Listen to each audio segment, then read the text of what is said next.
चलिए आप सभी का एक बार फिर हम स्वागत करते हैं, अभिनंदन करते हैं आपके अपने YouTube channel Aryan institute Allahabad में। दोस्तों, जैसा आप बोर्ड पर आप देख पा रहे हैं, आप सभी के बीच में हम बात कर रहे हैं यूपी डीएलएड एडमिशन 2026 पर। जैसा कि लगातार आप सभी के मैसेज आ रहे हैं, भैया आखिरकार क्या हमारे आवेदन की डेट बढ़ेगी या नहीं बढ़ेगी। अभी तमाम हमारे ऐसे साथी हैं जो किसी कारणवश आवेदन नहीं कर पाए, और कुछ लोगों ने तो एक आध स्टेप कर लिया है, लेकिन डेट न बढ़ने की वजह से, डेट बढ़ने का क्या, साइड न चलने की वजह से आपका फॉर्म फाइनल नहीं हो पा रहा है।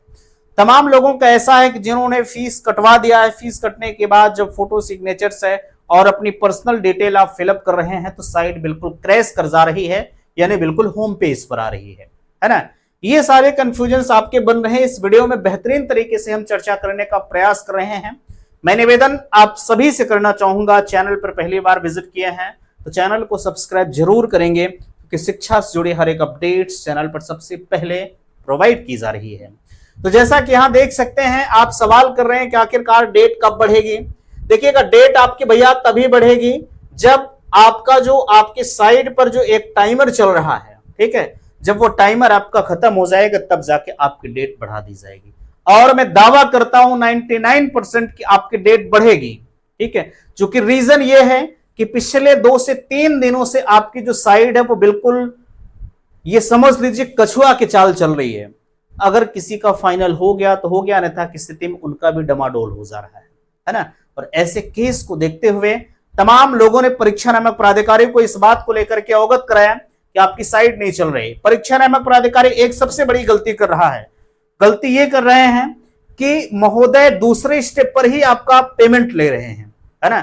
भैया जिनका पेमेंट, समझिए आप, हमारे पास तमाम ऐसे कॉल आए, भैया हमारा पेमेंट हो गया लेकिन आगे का प्रोसेस नहीं हो रहा। अब आप जरा विचार करो, पेमेंट का प्रोसेस आपको बाद में रखना चाहिए, सबसे लास्ट में, ताकि जिन लोगों का पेमेंट, आप सोचिए जिनका 700 रुपया कट रहा, 700 रुपया कितने आसानी से आता है, कितने कठिनाई से आता है, इसका जिक्र आप खुद कर सकते हैं।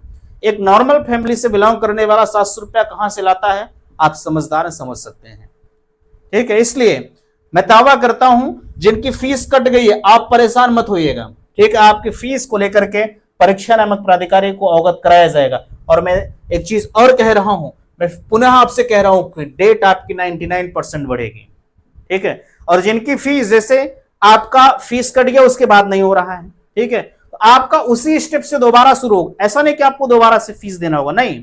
अगर आपकी फीस कटी है, आगे स्टेप नहीं बढ़ा है, तो वहीं से आपको दोबारा से आवेदन करना होगा। नए सिरे से आपको आवेदन नहीं करना। ऐसा नहीं कि आप दोबारा से फीस कटवाएंगे, अरे तब तो पता नहीं कैसे हो जाएगा यार, ठीक है। ऐसा कुछ नहीं, आपको वहीं से पुनः आवेदन करने की जरूरत पड़ेगी, ठीक है। तो इस बात को लेकर के बिल्कुल आप निश्चिंत रहिए कि आपका पैसा 1 रुपया भी कहीं जाएगा नहीं। तमाम लोग ऐसे जिनकी फीस अपडेट नहीं हो रही है, फीस तो कट गई लेकिन फीस अपडेट नहीं हो रही है। आप 24 घंटे का वेट करिए, अपडेट आपकी हो जाएगी, ठीक है। नहीं हो रही है तो यूपी डीएलएड गवर्नमेंट.in की साइट को खोल करके एक यहीं पर ईमेल दिया गया, उसी ईमेल पर आप मेल कर दीजिए, ठीक है। आपकी जो फीस है वो अपडेट कर दी जाएगी, ठीक है।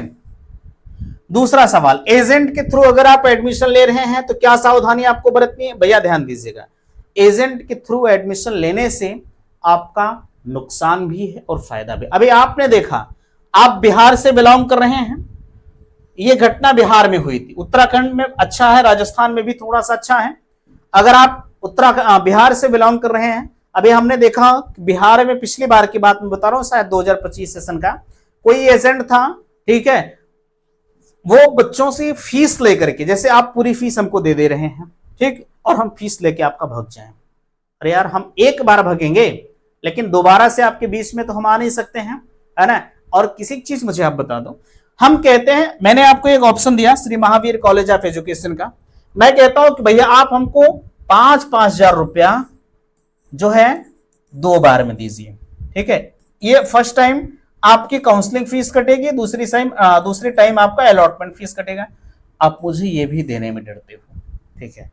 अब किसी एजेंट के पास आप जाते हो, एजेंट आपको बड़ा ऑफर देता है कि भैया आपको फर्स्ट टाइम में 20,000 जमा करना है।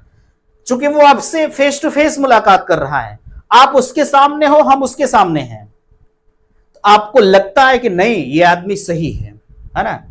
लेकिन जब हम कहते हैं कि बाबू हमें 5,000 रुपया दे दीजिए, हम आपका पहले काउंसलिंग करा दें, उसके बाद आप चेक कर लीजिएगा कॉलेज की लिस्ट में नाम आया कि नहीं आया, ठीक है, तब आप दोबारा वाला मुझे 5,000 दीजिए। लेकिन फिर भी आपको लगता है कि नहीं ये इंसान गलत हो सकता है, मैं दावा करता हूं एक चीज का, जितना फैक्ट एडमिशन मैं करा दूंगा उतना कोई नहीं कराएगा, ये हमारा चैलेंज है। और अगर कोई कराता होगा तो जरा मुझे भी बताइएगा, ठीक है।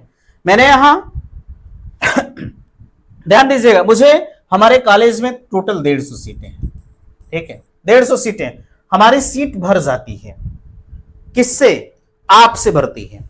आपसे कैसे भरती है? आपका एडमिशन मैंने करवाया, रिस्पांस क्या मिला हमारा? बहुत अच्छा मिला। आप करेंगे क्या? भैया फला कॉलेज में चले जाइए, वहां अच्छा एडमिशन होता है। और वो क्या किया? वो भी किसी और से कहा कि भैया फला कॉलेज में चले जाइए, वहां और अच्छा एडमिशन होता है, ठीक है। तो इसी तरह से आप सब प्रचार करते हैं, बाकी मेरा कुछ नहीं होता है ना। तो आप आइए, आपका मोस्ट वेलकम है। आप यहां कॉलेज कोड में दे रखा हूं, आप कहीं भी चेक कर सकते हैं, मुझे कोई दिक्कत नहीं है, ठीक है। अगर हमें दिक्कत होती है तो मैं इस तरह की चैलेंज नहीं करता। देख सकते हैं आज 9 जुलाई है, आज आपके आवेदन शुल्क जमा करने की अंतिम तिथि है। भैया आप शुल्क अगर नहीं जमा किए हैं तो जमा करके आगे का प्रोसेस अगर हो रहा है तो आप कर लीजिए, ठीक है। बाकी डेट बढ़ने के जहां तक चांसेस हैं वो 99% है कि बढ़ेगा। आप कहीं से बिलोंग कर रहे हैं, बिहार से हैं, उत्तराखंड से हैं, राजस्थान से हैं, तो जरा सा एक बार मुझे संपर्क करिएगा। स्टेट रैंक की बात आती है, स्टेट रैंक के बारे में मैंने आपको अभी बताया। स्टेट रैंक आपका 16 तारीख को जारी किया जाएगा, 16 तारीख को आप अपना स्टेट रैंक चेक करिएगा। लेकिन अगर ये डेट बढ़ जाती है तो ये पुराना वाला जो सिस्टम वो खत्म हो जाएगा, नए सिरे से आपकी डेट बताई जाएगी कि हाँ कै तारीख को आपका स्टेट रैंक आएगा, कै तारीख को क्या होगा, ठीक है। ये चीज आप हमारे ऊपर छोड़िए, मैं आपको बताऊंगा। बस आपका जो उद्देश्य है एडमिशन का, ठीक है, आप अपने एडमिशन को फाइनल करिए, ठीक है। काउंसलिंग प्रोसेस के बारे में भी मैं आपको बताऊंगा, ठीक है। जब आपकी स्टेट रैंक आएगी तो उसी के साथ आपका पूरा काउंसलिंग का खाका दे दिया जाता है। हाँ इस तरह से एडमिशन होगा, इस तरह से ये होगा, इस तरह से वो होगा, यानी जो भी चीजें होंगी वो आपको एक एक करके दे दिया जाएगा, है ना। तो आप ये चीज हमारे ऊपर छोड़ दीजिए, मैं आपको सारी चीजें बताने का प्रयास करूंगा, ठीक है। तो आशा करते हैं दी गई जानकारी से आप संतुष्ट हैं। प्लीज वीडियो को लाइक कीजिएगा, शेयर कीजिएगा, और चैनल पर पहली बार विजिट किए हैं तो चैनल को सब्सक्राइब जरूर कीजिएगा। अच्छा एक चीज मैंने आपको छोड़ दिया, एजेंट के थ्रू एडमिशन का, क्योंकि अभी मुझे याद आया, ठीक है। देखिएगा मैंने तो आपका स्वागत कर दिया लास्ट में, ठीक है। खैर एजेंट के थ्रू एडमिशन अगर आप लेने जा रहे हैं, ठीक है, तो एजेंट के थ्रू एडमिशन में जैसे मेरी फीस कितनी है? हमारी फीस 50,000 रुपए। अगर हमारे यहाँ कोई एजेंट आ रहा है तो वो हमसे कहेगा भैया हम 60 जो है आप हमसे 45 ले लीजिए, 40 ले लीजिए, लेकिन वो बच्चों से कितना लेगा? वो 60,000 रुपए लेगा। लेकिन यही एजेंट हमारे विद्यालय में लेकर आएगा तो हमसे फीस कम करवाएगा, लेकिन आपसे कितना लिया? 60,000 रुपया लिया। बीच में कौन आ रहा है? बीच में पहले तो आपसे इनकी मुलाकात हुई, फिर इनकी हमसे मुलाकात हुई, और हम तो डायरेक्ट कॉलेज से ही बात कर रहे हैं, ठीक है। तो मैं जरूर आपसे कहूंगा, अभी इस पर बहुत सारी चीजें हैं, मैं आपको सारी चीजें नहीं बता सकता, क्योंकि तमाम लोगों को कॉल हमारे पास आने लगते हैं भैया ये सारे पोथा पत्रा काहे खोल रहे हैं एजेंट का, ठीक है। तो ये काम नहीं है, खैर, लेकिन एक सतह तरीके से मैंने आपको बता दिया। ऐसे लोगों से आप सावधान रहिए, ठीक है। पिछली बार आपने देखा था कि बड़ी रुपया लेकर के कोई भग गया था, है ना। तो अगर इस तरह की बातें आपके दिमाग में हैं तो आप इनसे सावधान रहिएगा, है ना। तो आशा करते हैं दी गई जानकारी से आप संतुष्ट हैं। वीडियो पसंद आया होगा तो अपने फ्रेंड सर्कल में शेयर जरूर करिएगा, और आप सब एक प्यारा सा कमेंट मुझे जरूर करिएगा कि हाँ वीडियो आपको कैसा लगा। तो मिलते हैं आपसे नेक्स्ट अगले वीडियो में, तब तक के लिए थैंक्स, धन्यवाद।